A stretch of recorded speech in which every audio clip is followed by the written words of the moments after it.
Good evening and welcome to the Board of County Commissioners public hearing on amendments to the Land Development Code. I'll first read into the record. Commissioner Myers will not be here tonight. She says she will be unable to attend the Thursday, May 20th LDC meeting as I will be traveling to attend my nephew's graduation. Please read into the minutes and thank you for your understanding. And with that, if we could do a roll call, please. Here? Yes, Madam Chair. Here. Sorry about that. It's okay. Here. Okay. Cohen? Here. Hagan? Myers? Overman? Here. Smith? Here. White? Here. Thank you. You have a quorum. Thank you. And during the first part of tonight's meeting, the board will hold a second public hearing and take action on the adoption of 4 amendments to the Land Development Code. Amendments adopted by ordinance will take effect upon filing of the ordinance with the Florida Department of State. The Board of County Commissioners will then hold the first public hearing on 1 Land Development Code Amendment, LDC 21-0703. No board action is required this evening, as this is the first of 2 public hearings on that item. I'll now request that Mr. Israel Monsanto introduce the first amendment on this evening's agenda.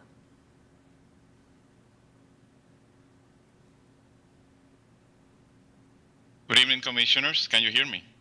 Not that well. Is there a way to get a little bit better there? Can you hear me now? Yes. Okay, thank you. I will share my screen and I will start with the 4 items to be presented today.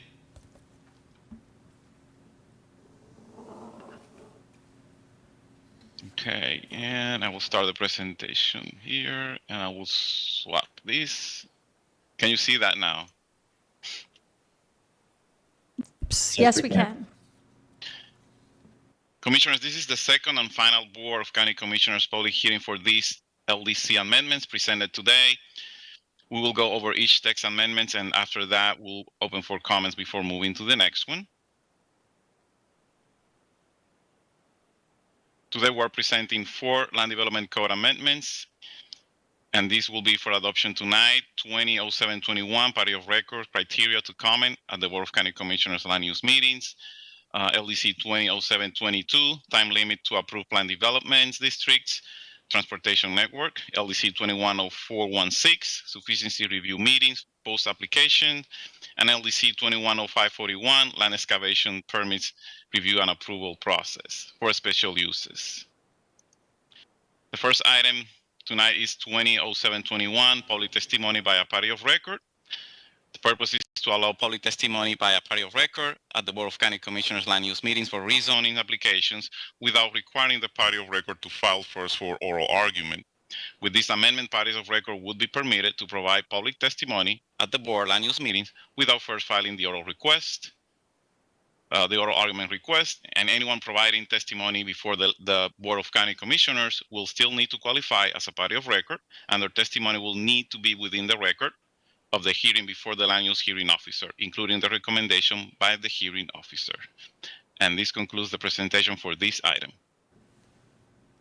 Thank you. This is a public hearing, and we have 1 speaker signed up tonight that I see on this particular amendment, LDC 20-0721, and that's William Barnett. I'm sorry, William Barnett.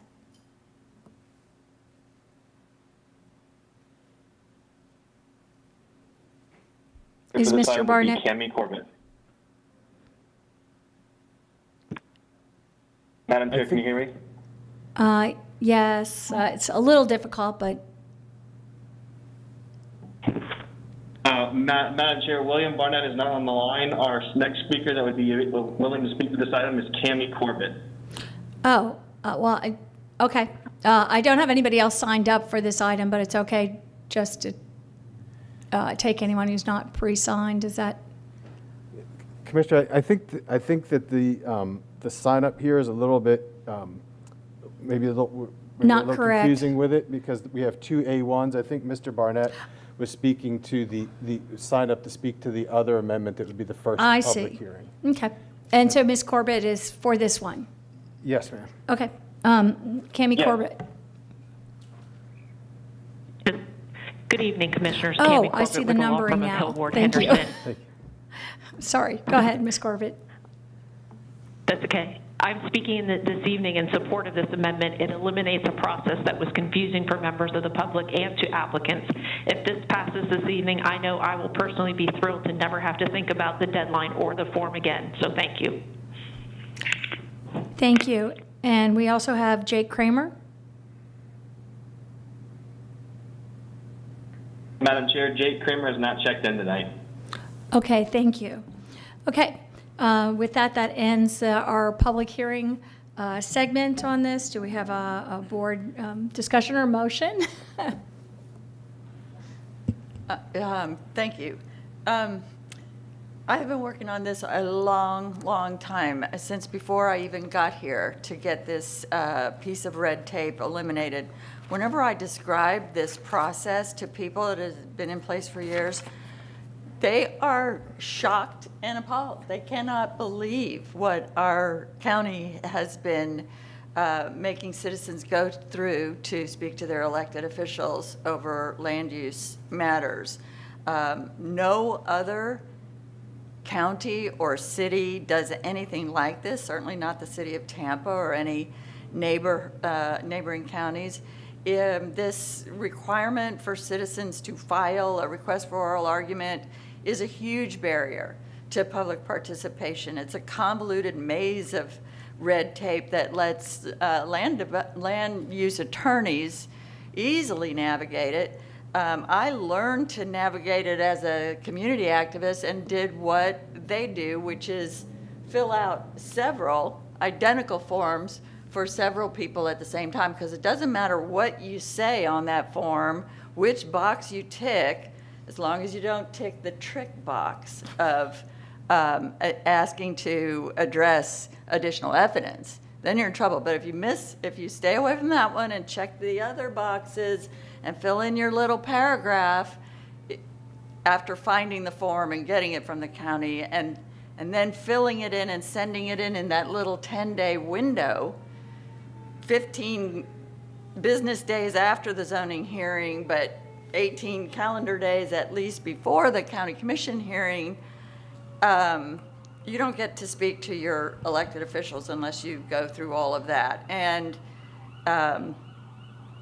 it is just mind-boggling that it has lasted this so long. So I hope that tonight we can make it simpler for our citizens to speak to their elected officials at these public hearings. And with that, I'll move the item. Okay, we have a motion by Commissioner Smith, seconded by Second. Commissioner Cohen and Commissioner Overman. And Commissioner Cohen, you're recognized. Thank you very much, Madam Chair. I just wanted to, first of all, congratulate Commissioner Smith on the second hearing on this item, because I know you've worked on this for a long time. And, I don't want to be these people that says, oh, well, someplace else we do it differently. But I did 8 years of land use hearings in the city of Tampa as a city council member. And the fact is, in those meetings, which are quasi-judicial, anybody can sign up to speak. And, somebody could come from Iowa and sign up to speak for 3 minutes, and it's the job of the elected officials listening to the testimony to determine whether or not it's credible, whether or not it's relevant, whether or not the person has any knowledge of what they're talking about. But I'm glad to see that we're making it easier for people to participate, particularly in this post-COVID environment when people are going to want to get back into the process. I think that that's a good thing. Thank you. I don't see anyone else who wants to speak at this time. So I'll just say it is really good to have that experience, Commissioner Cohen, and to have your depth of knowledge on how another body does this. So that was good to hear. And I just feel like for Commissioner Smith, somehow we should have fireworks here tonight or something very special.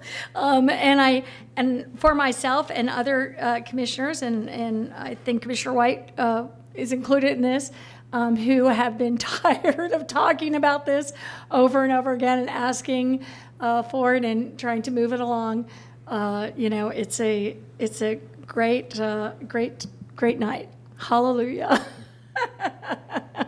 So with that, we seeing no further discussion. I guess we have to do a roll call vote. So roll call, please. Kemp, Yes. Cohen, Yes. Overman, Yes. Smith, Yes. White. Yes. Motion carried 5-0. Woo-hoo. Did you want to do a cartwheel or anything? Okay. And with that, did you Madam want? Chair, yes, I just Sure. had a follow-up item on this. With this vote to eliminate oral argument, I'd ask for some direction on what would be our criteria for putting items on the consent agenda. Previously, the oral argument was one of the driving factors. Something that I would suggest for the board's consideration, and I'd suggest this at the workshop, is that a way to distinguish applications is those that have had no participation in below either information entered into the record prior to the ZHM hearing or evidence or testimony submitted at the hearing. If none of those occurred and there's consistent recommendations and it's not on a failing road and it doesn't increase density in the rural service area, would qualify for the consent agenda. Those that don't meet that criteria would either be on the regular agenda. And Commissioner Smith? So you'd like a motion? I would, if the board is so inclined, yes, please. Right, thank you, and I'll make that motion. I think that our process has still, this was a great first step here in making the process more streamlined and simpler. As Ms. Corbett noted, it simplifies it for applicants as well as the public, but I think we have a lot more work to do. In the interim, well, let me just point out that people still have to be a party of record. They don't have to fill out that form, but they still have to be a party of record by virtue of having provided some oral or written testimony, and that can be done by an email, but they have to put something into the zoning hearing in order to come here. We just eliminated one hoop, not all the hoops tonight. So in the interim, I think I know it has been discussed with stakeholders and the public, so in the interim, I think it would be smart to say, at this step, let's do as Mr. Gormley just suggested and have our consent agenda with the, be if there are essentially no parties of record. That have contributed to the record. That have yes. contributed to the, Yes. right, that have contributed to the record. Yes, Because there are parties of record that have, by virtue of being mailed notice. Yes, ma'am. And I think we might make some more steps down that path another day, but for now, I'll make the motion to have our consent agenda be those items that qualify for consent by virtue of having met all the other filters we put in, Yes, ma'am. as well as no contributions by any parties of record. Yes, ma'am. And of course, all approvals and, not all the other filters that we have. Yes, ma'am. I'll second that. And Commissioner White, you're recognized. Thank you. I seconded the motion. Obviously, I'm going to support it, but I just want to echo Commissioner Smith's sentiments that we still have a ways to go. and I'm going to open up a can of worms here, but I mean, I'll tell you one thing that's always bothered me is the ex parte communication issue. And it's my understanding that that is just not as big of a deal and with other governments. You know, I've heard of models where, you know, they have it set up so that any of the elected officials, when they arrive at the meeting and they're at the dais and the item comes up, they just simply disclose any ex parte communication that they've had. And I see someone with a law degree nodding his head. I mean, as long as that's clearly has not unduly influenced the elected officials' decision. You know, look, people elect us locally. It's government closest to the people, and they want access to us, and they want to be able to speak to us, and you know, people want to be heard. So that's an issue that I'd like to tackle down the road. I know that's a pretty big can of worms I've opened here, but something I'd like to talk about further down the road. Yeah. And you know, I think we're all, at least all of us are pleased to hear that. I know I was kind of amazed, believe it or not, at land use. I've looked around and was reading about a few of these at land use meetings in Lake County, that members of the public can get up and I don't even understand quite how this works, but they remove items from consent at the meeting. So, I mean, there are definitely different models for doing things, and certainly I've read minutes of other meetings where they just acknowledged ex parte communication so that that won't, you know, that that's not going to influence their determination, and so I know there's significant differences between how they're doing it elsewhere. So I think, yeah, we need to have a longer discussion about that. I agree. And Chair. Commissioner Smith, I think, or were you? I'm sorry, I didn't push the button. And just to be clear, I'm not a lawyer on this board. I'm just a member, so I'm not speaking that way. But what other way is there? I mean, what other way is there to handle an ex parte communication than disclose it? I mean, I don't know what else a person could do. If they had an ex parte communication, they would have to disclose it. Again, another jurisdiction, the policy was if you had an ex parte communication, you had to disclose it. There was no rule against having it per se. A lot of council members decided just to have a blanket policy of not having ex parte communications to avoid the disclosure issue. But in terms of a prohibition, that's interesting. I mean, my understanding of staff's guidance, and maybe I've misunderstood it, is that, you know, we're encouraged to not vote if an ex parte communication is occurred. Is that right, or? Would you like to clarify?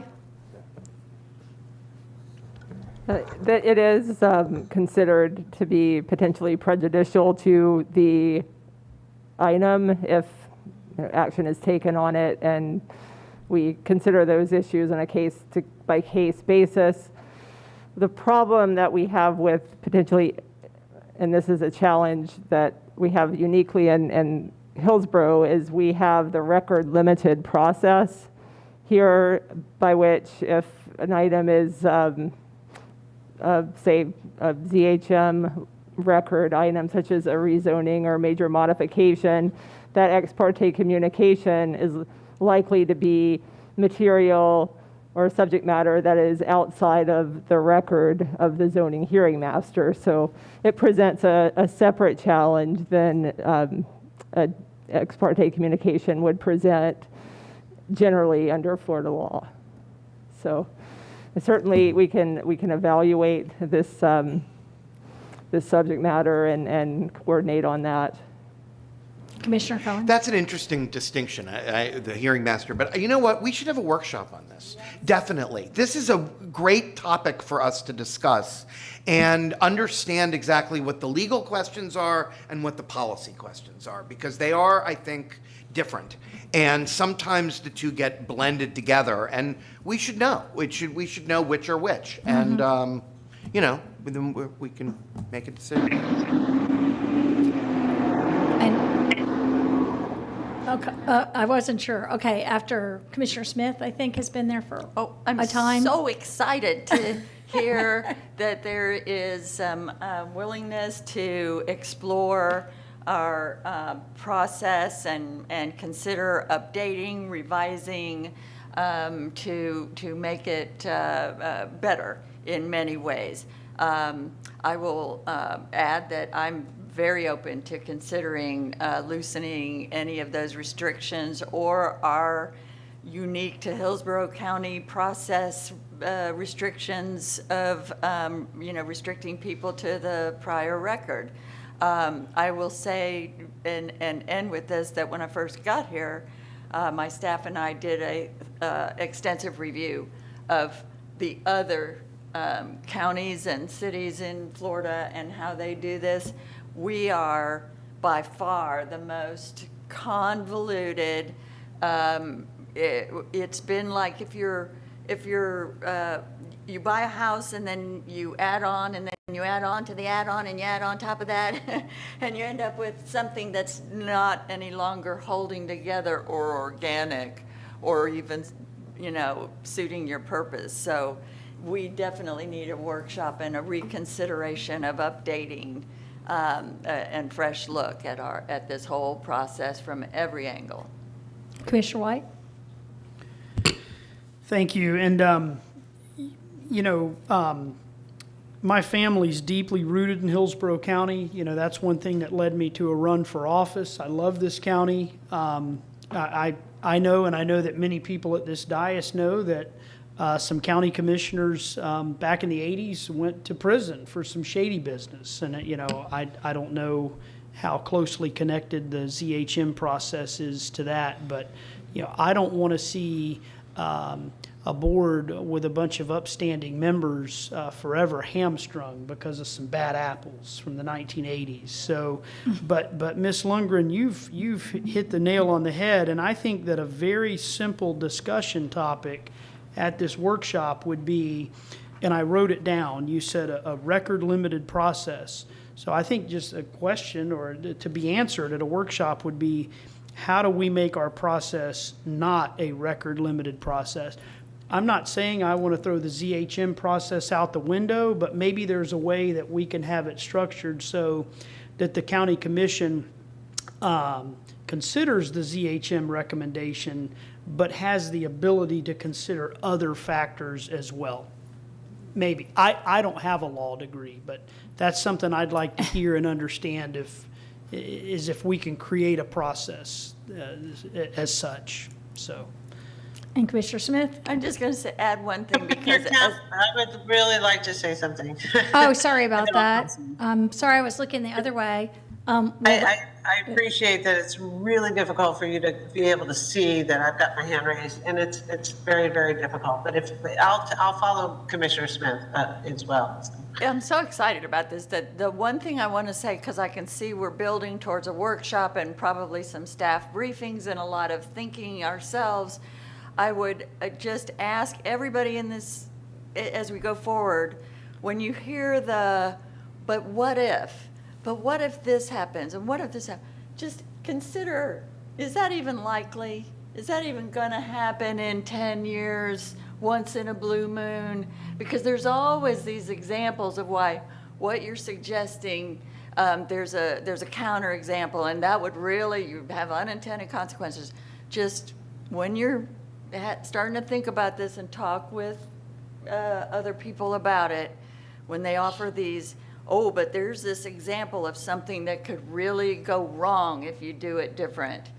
Ask yourself, how likely is that, and couldn't we address that in the blue moon instance that it happens? I'm done, thanks. And Commissioner Overman?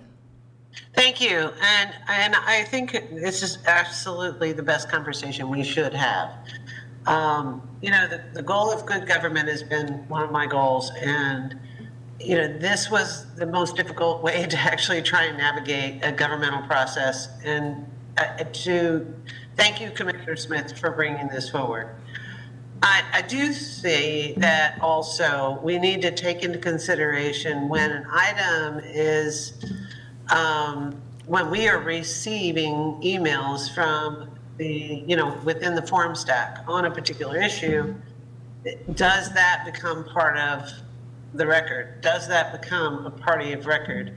And I think that, so further, you know, exploration about what is included in the record, whether it's in the ZHM's report or not, I think is important. And then also to, you know, Commissioner White's point, you know, frequently it isn't until we get to this place where we're looking at a land use, you know, item, have we actually had a chance to go through the, you know, 600 pages of documents, including this zoning hearings report, to learn about the actual project without actually speaking with the person who's actually trying to get something done in Hillsborough County. And you know, blame me on not really understanding the process in some respects too, of recognizing that that is the challenge of it. But I do believe that there is an opportunity to simplify it to some degree, within the law, of course, but also to have a process where citizens have an opportunity to weigh in and to firsthand give us the guidance that they'd like to see in the communities of which they live. And so I'm looking forward to this workshop. I was looking forward to passing, you know, this past item. But I do believe that there's an opportunity for us to get the good government process going, and I look forward to that process, and I wanted to share that with you. But I did want to ask the question about when we get emails regarding an item, whether that then becomes a party of record testimony. If a commissioner gets emails. Right, if it comes through the form stack and it copies all of us, Okay. or one of us, does it allow them to be considered a party of record? And I'd love to get Ms. Lundgren to give us some guidance in that respect. My understanding is that often those emails are forwarded or copied also to the development services file for the application, but not always. It depends on when in the process they are submitted relative to the zoning hearing master meeting, and whether those emails get forwarded on to staff during the time frame that they can be included in the record prior to the zoning hearing master hearing. Mr. Gormley may have more information on how that works on his end, but I know that in the past, some of those emails have certainly made their way into the record, or many of them have. Yeah, so Commissioners, those items that come into you and get forwarded to our staff to be included in the record do become party of record. It becomes part of the record, and the person submitting it becomes a party of record by virtue of that. But it takes that being sent to us to be included in the record. Thank you, because that actually answers my question, but I'm sure that also helps the public understand whether or not it is or it isn't. So thank you very much. Except it is questionable whether it makes the record or not, as you said, and it has to be before the hearing master hearing. But if somebody were to get it into the record, it would be, or got it to development services. If they didn't send it to commissioners, but sent it, they could send it straight to development services? Yes, and we will enter those in the record. And how do they know to do that? Just... Well, we provide contact information on the notice. We provide contact information on our interactive web of pending hearings, and so we have a hearings mailbox. If it gets sent to that or to one of the planners, it'll get sent to the record. Okay. For the matter. Well, it's we've taken a big step for us here, but we have a lot of big steps to go, I think, to really look at this. And there's a interest in doing this, which is great, because this will be very good, I think, to really sort through what has been a really cumbersome and difficult process. And with, we didn't pass, we have a motion by Commissioner Smith and a second by Commissioner Cohen, I believe. Commissioner White. Oh, I'm sorry, okay. I just wanted to comment on, I think Commissioner Overman is onto something with that line of questioning, because I think, from what I'm hearing, I think we might want to look at making sure that we have a sort of one-size-fits-all process for correspondence that we get in. I think if we get stuff in, it ought to be, we ought to give our staffs exactly the same instructions on what is supposed to be forwarded where to be part of the record, because my guess is that maybe different offices are doing it differently, and that might affect what actually makes it in and doesn't, and I don't think ultimately it should be that way. I mean, the onus may have to be on us to say we want to just have everything sent as a matter of course, just to protect the record. I don't know, so maybe we can talk about that in the workshop when we talk about it. And with that, we do have a motion by Commissioner Smith, seconded by Commissioner White, to adjust the consent agenda as noted before. I don't know if you want to repeat all those conditions. So it would be, the consent agenda would be items that are not on a failing road, have consistent recommendations, don't increase density in the rural service area, and have not had anything added to the record below, either before or at the zoning hearing master public hearing. Okay. Didn't you miss about 10 things? I tried to say it a little shorter that time. I'm impressed. Okay, so with that, seeing no further discussion, if we could have a roll call vote, please. Kemp, Yes. Cohen, Yes. Overman, Yes. Smith, Yes. White. Yes. Motion carried 5-0. Thank you. And Mr. Monsanto, if you're ready with LDC 20s-0722. Thank you, Commissioners. LDC 200722, time limit to approve plan developments, districts, and general site plans. The purpose of this amendment is to establish a time limit to approve plan development, general development plans after rezoning approval by the board. The expiration of the time limit of no more than 5 years would apply only to the internal transportation network and external access points, as well as for any conditions related to the internal transportation network and external access points. The board may approve a duration exceeding 5 years when supported by evidence that the characteristic of the property or the scope, scale, or anticipating timing or phasing of the project would make a longer duration more practical or is reasonable necessary to complete the project in its entirety. Expiration of PD general site plans will rely upon site construction plans or an equivalent to be approved within 5 years or longer period of time, if approved by the board, of the effective date of the PD rezoning or last modification of the PD. Reevaluation of expired PDs during the minor modification review process would include consideration of the existing transportation network, existing development, and how any modification of the previously approved internal transportation network, external access points, and any condition pertaining to these items would affect the ability to develop with the approved uses. The time limit proposed by this amendment would not apply to plan developments approved before today's date, May 20th, 2021, or to any plan development with a complete application was pending as of this date. And that concludes this slide presentation. Thank you. And this is a public hearing, and I know that I heard earlier that Mr. Jacob Kramer was not there, so I'm just confirming that first.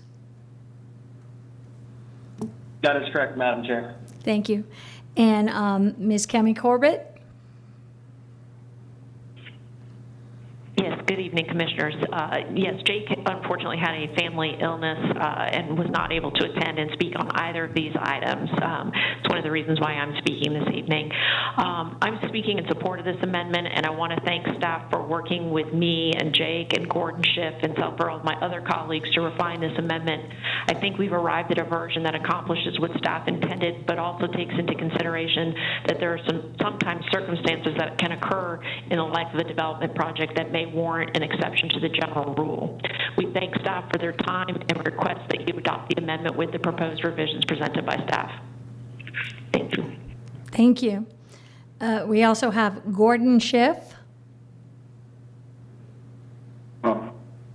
Thank you, Madam Chair. Commissioners, good evening. What Ms. Corbett said, and I will mention that this is before you as quite an improvement over where we started, and greatly appreciate the staff taking the time to consider our comments. And again, we agree that it's an improvement and for where we started. Thank you, Madam Chair. Thank you. And also Amber Dickerson. Good evening, Commissioners. Amber Dickerson, General Manager of Growth Management for Hillsborough County School District. This evening, I'm requesting to incorporate an exemption from the planned development. Any planned developments owned by the school district or PDs that contain a dedicated school site from LDC 200722. We are in the process of creating a 10-year planning inventory of school sites, which many will be included in future planned developments, either the district PD properties or developer-initiated PDs with dedicated sites.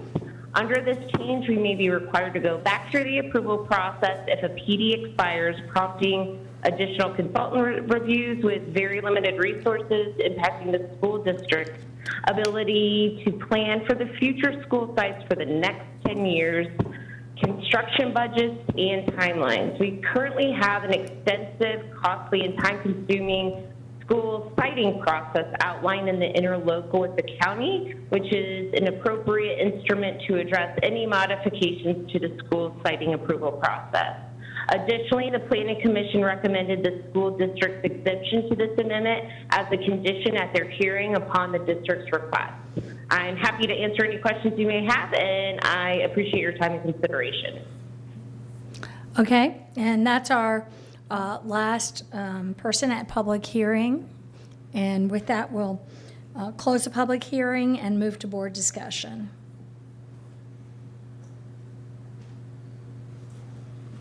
Move approval of the item.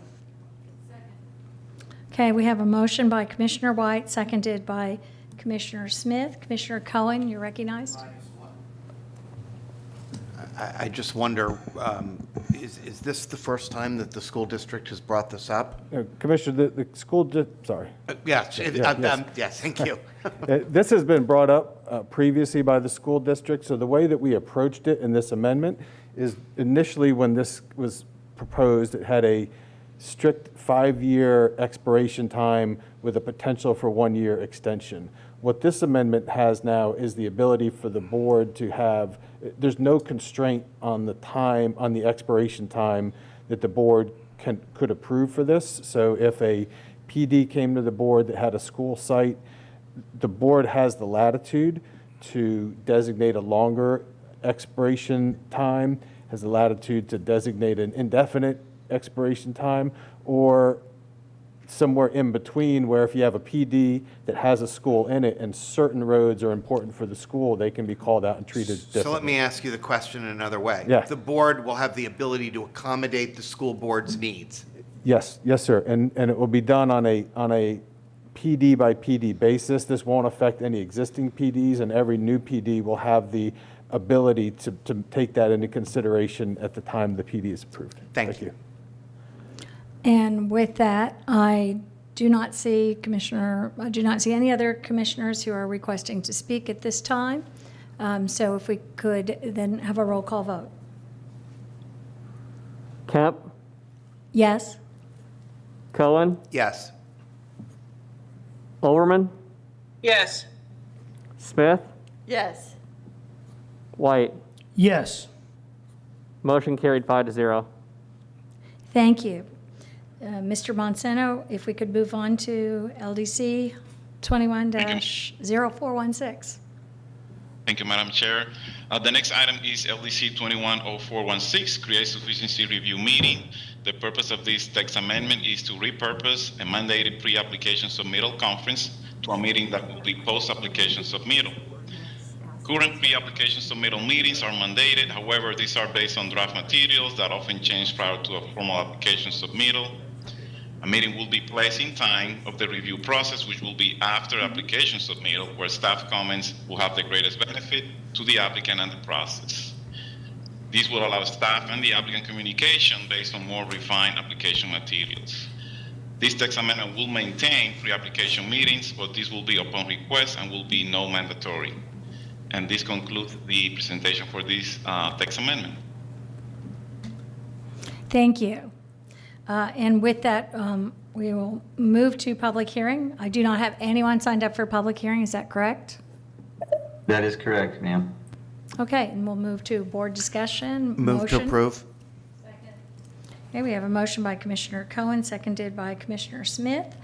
And seeing no discussion, can we have a roll call vote? Kemp, Yes? Cohen, Yes. Overman, Yes. Smith, Yes. White. Yes. Motion carried 5-0. Thank you. And if we can move now to LDC 21-0541, Mr. Monsanto? Thank you, Madam Chair. And this brings us to the last item for this second public hearing for the text amendment, special use land excavation permits review and approval process. The purpose is to change the review process of the land excavation and special use permits. The amendment would modify the review process of these special use permits, which would require approval by the board of county commissioners instead of the land use hearing officer. The Land Development Code Section 61154 will now make references to part of the Code 100600, which is the personal appearance process. And the permits will be presented at the Board of County Commissioner land use meetings. And this concludes the presentation for this last item. Thank you. This is a public hearing. We have no speakers signed up at this time. Is this correct? Yes, ma'am. Okay, with that, we'll close the public hearing. Commissioner White, you're recognized. Thank you, Madam Chair. I was caught a little off guard in a conversation a little bit ago. I didn't dive too deeply into the record on this because I, didn't think it was all that big of a deal, but it's my understanding that there was an inconsistency finding by the Planning Commission. Frankly, I don't agree with that finding. I think we should enact this change to the LDC, and I was told that there were things said at the Planning Commission meeting, like this would make this a political process. Look, I don't think this board should ever do anything that creates contentious, partisan political issues or processes, but in the general sense of the term political, yes, we're elected by the people and we're their political representatives, and they should be able to engage us. And I'm going to point to the fact again that I'm pretty deeply rooted in this community, and I remember when it was pretty sleepy and pretty wide open in East County, just a couple of short decades ago, and land excavation, digging pits, mining for shell and things like that really wasn't all that big of a deal a couple decades ago. There's really weren't very many people out there. But fast forward to today, and look what we're dealing with in Baum and Waimama, and this stuff is, encroaching on people that are living in more densely populated areas that have more of a suburban, development pattern. So I think it is more important than ever that we hear from the people on these issues of land excavation. So I'm going to move approval of the item. Okay, we have a motion by Commissioner White and seconded by Commissioner Smith. Commissioner Smith, you're recognized. Thank you. And it's not only happening. Your mic's not on. These excavations are not only way out in the country anymore where they're finding fossils like they used to of big giant mammoth and stuff. The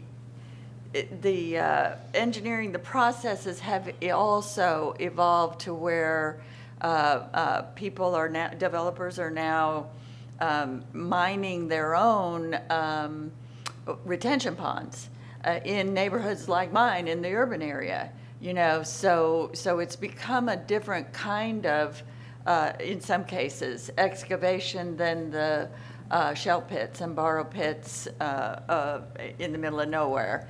And it warrants closer review by elected officials who have you know, maybe more experience and understanding of the neighborhood issues involved. And I think it's very appropriate to move this review at this time to the elected officials. I'll point out, I just heard of this. We were just delivered this Planning Commission finding at like 3:45 this afternoon. And I did have time to dive into that and see that the staff found it consistent. It was, and it was certainly not a unanimous vote. It was a split vote on the finding by the commissioners of inconsistency. But as I looked at the transcript of that, I couldn't find any good reasons, anything. It's not inconsistent. Nobody can say it's inconsistent with any policies in the comp plan for us as a board to change the process in this way and take a little more control of it. In fact, that's exactly what the maker of the motion said, the motion to find it inconsistent. He said, this is one that I guess the language may be consistent with the comprehensive plan, but I don't particularly care for it. And that's about the extent of the reasons that were brought forward. And there were other commissioners who pointed out, I think, some of the reasons we're thinking of that, you know, it allows the public greater access to these, the process of reviewing these excavations that can have some serious impacts in the community. The only policies that were cited, you know, just kind of, they don't have anything to do with the process. They have to do with land excavation itself. But I can't help but note in one of the Land Development Code amendments we just passed tonight, another policy was cited that says policy 12-1.6, in order to facilitate community understanding of issues, the comp plan asked that we encourage early neighborhood-based input regarding rezonings which require public hearings. So, you know, I mean, I feel certain that you could go into the comp plan and find even more that would provide grounds for consistency. I don't see anything here that says inconsistency, and I think it's a really good move, and I'm happy to support it and grateful that you brought it forward. I think it's a great way to go. Thank you. I see no further comments, but I just, I am really grateful that you brought it forward because I really just started educating myself more about it and what we allow and permit. And I was kind of stunned that apparently you can dig 60 feet down in residential neighborhoods, as I understand it. And I just thought that was a shocking revelation for me. I can tell you that I remember back in the old days, I guess, when Cam Oberting led the way with borrow pits and in the whole area that she lived in where they had to redo or actually install a water system because of, you know, and I'm not sure all the relationships of that and the story of that, but they had to put in water and wastewater because their wells were polluted and they had substantial effects. And I believe it was due to some of the effects of the borrow pits at that time. And this afternoon, by the way, I did see the inconsistency finding, and I thought, did I miss something a while ago? So I'm glad for the explanation. But if there's, I mean, as you said, Commissioner White, I mean, it's like everything is political at some point. I mean, every single thing we do, yeah, we're elected to make public policy, you know?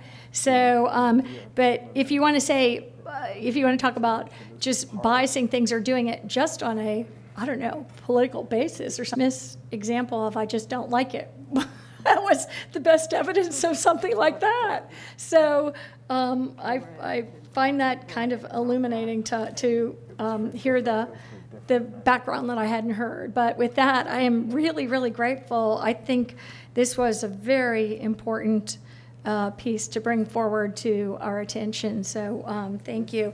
With that, I don't see any further comments. And so if we could have a roll call vote. Kemp, Yes. Cullen, Yes. Overman, Yes. Smith, Yes. White. Yes. Motion carried 5-0. Unanimous vote here. And with that, we will, Just a note, Yes. that there'll be an ordinance that adopts all these amendments. I just wanted to point out in the land excavation one, we've changed the development review procedures manual to account for this process change. So it asks at the end that would get adopted by resolution. They're two different instruments. so we're going to need 2 votes now? Yes, ma'am. Okay.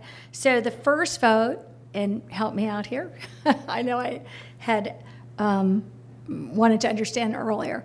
So the first is a motion and vote on the first 3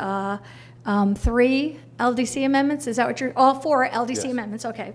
And do we have a motion for that? I'll move Mr. Gormley's suggested motion. So moved. Oh, second, I'm sorry. Okay. And seeing no further discussion, please record roll call.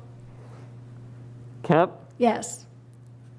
Cullen, Yes. Overman, Yes. Smith, Yes. White. Yes. Motion carried 5-0. And the second will be a process. Would be a resolution to adopt the development review procedures manual amendments that are contained within the land excavation item I see. in the back. I move Mr. Gormley's suggested Second. motion. Yes. And we have a motion and a second. Seeing no further discussion, can we have a roll call? Kemp, Yes. Cullen, Yes. Overman. Yes. I'm sorry, Commissioner Overman. I'm sorry, yes. Thank you. Smith, Yes. White. Yes. Motion carried 5-0. Thank you. We had a lot done in 1 hour. Very good.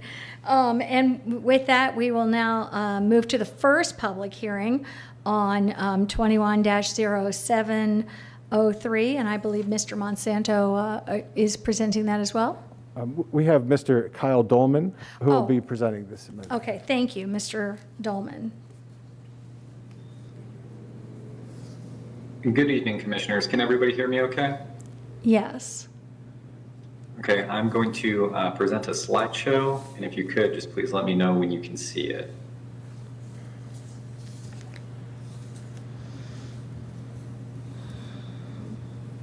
We can see it? Okay. So this evening, I'll be presenting on LDC 21-0703. As you said, this is the first public hearing of 2, and this is for floodplain management regulation amendments to the Land Development Code. Since this is the first time you're seeing this, I wanted to provide a bit of background on it. Hillsborough County is part of a multi-year process led by the Federal Emergency Management Agency, FEMA, to revise our flood insurance study and associated flood insurance rate maps in our coastal areas. And these new maps are going to become effective on October 7th of this year. I'm not going to go into much detail on that effort, if you go to the URL on the slide, there's more information, or we're also conducting public outreach through the effective date of those maps. But the reason why I wanted to bring it up is because when a large mapping effort like this occurs, FEMA, in coordination with the State Floodplain Management Office, they're able to review the floodplain ordinances in question.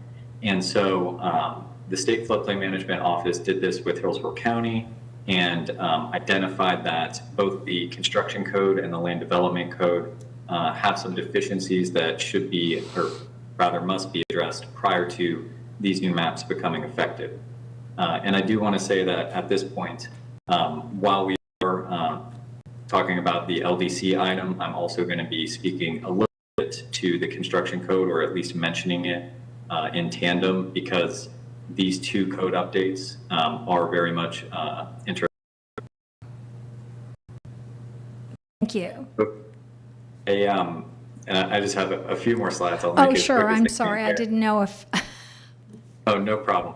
So a brief summary of changes. The reason why these are being updated, both the LDC and the construction code, is for a few reasons. One is to continue meeting minimum National Flood Insurance Program requirements.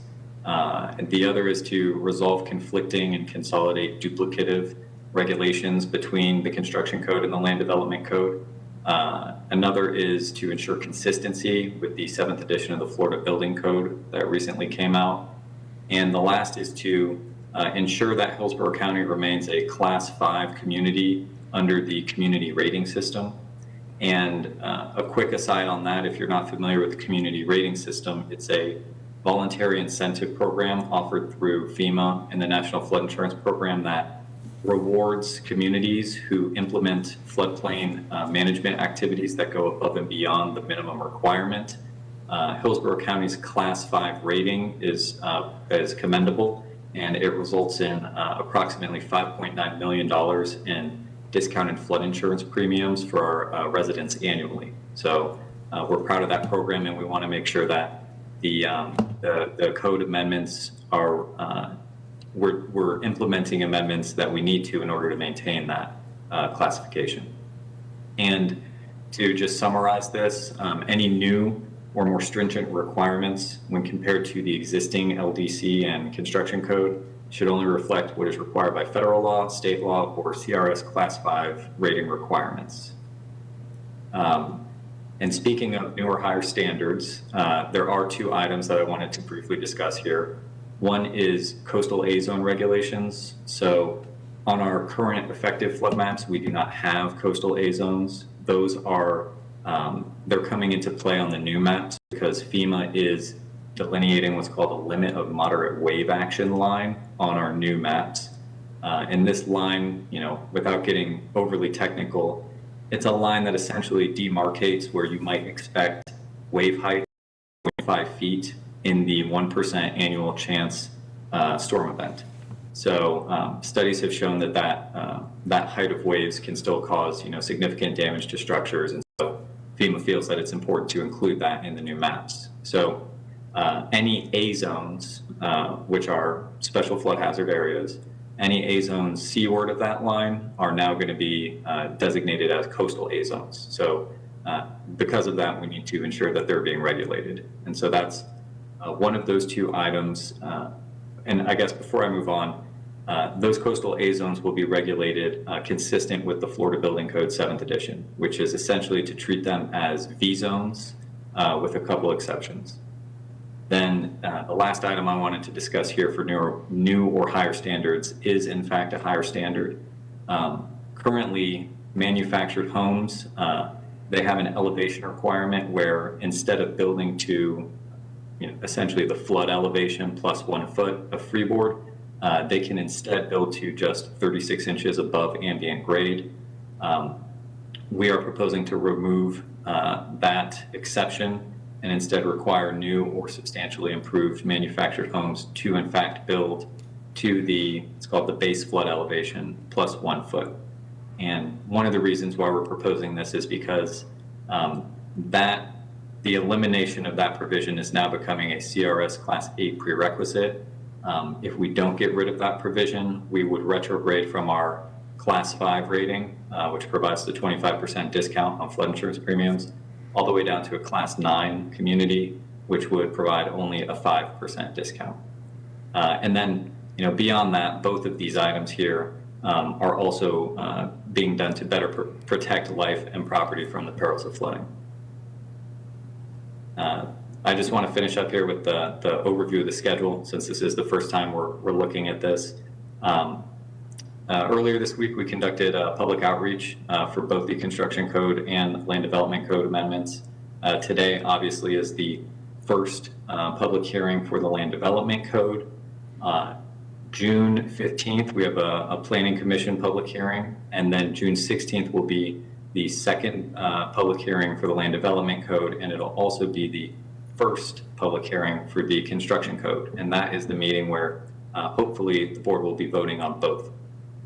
And with that, that concludes the presentation for this item. Thank you.